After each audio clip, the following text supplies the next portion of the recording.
बारो अस्सलाम वालेकुम।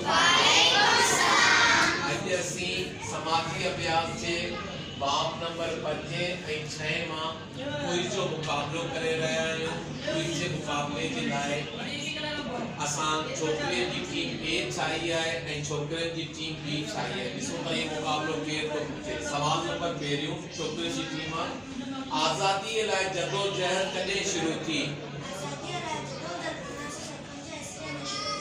सही जवाब। इंडियन नेशनल कांग्रेस कॾहिं ठही?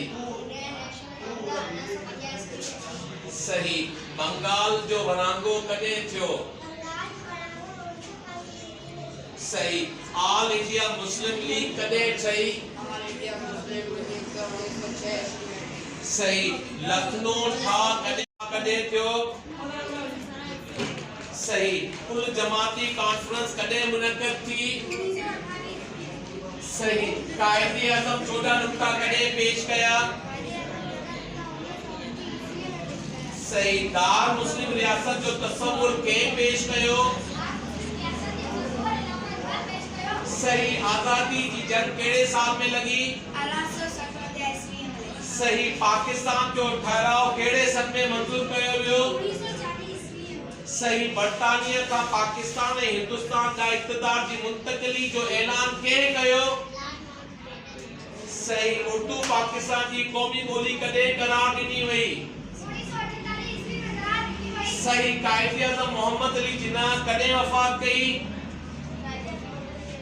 11 सितंबर 1948 ईस्वी में वफ़ात कई। Very good. गडियल क़ौमत जो इदारो कॾहिं वजूद में आयो? 1948 ईस्वी में वजूद में आयो। Very good. पाकिस्तान जे पहिरें वज़ीर आज़म लियाकत अली खान खे कॾहिं शहीद कयो वियो? 1951 में शहीद कयो वियो।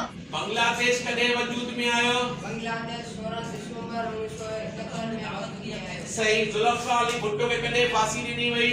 1989 ईस्वी में फांसी दी गई। बेनज़ीर भुट्टो कॾहिं शहीद थी? 2017 ईस्वी में। हिन क्विज़ में छोकिरियुनि भी सवालनि जा सही जवाब ॾिना, छोकरनि भी सवालनि जा सही जवाब ॾिना। क्विज़ जो मुक़ाबलो छोकरनि ऐं छोकिरियुनि जे विच में बराबर थियो।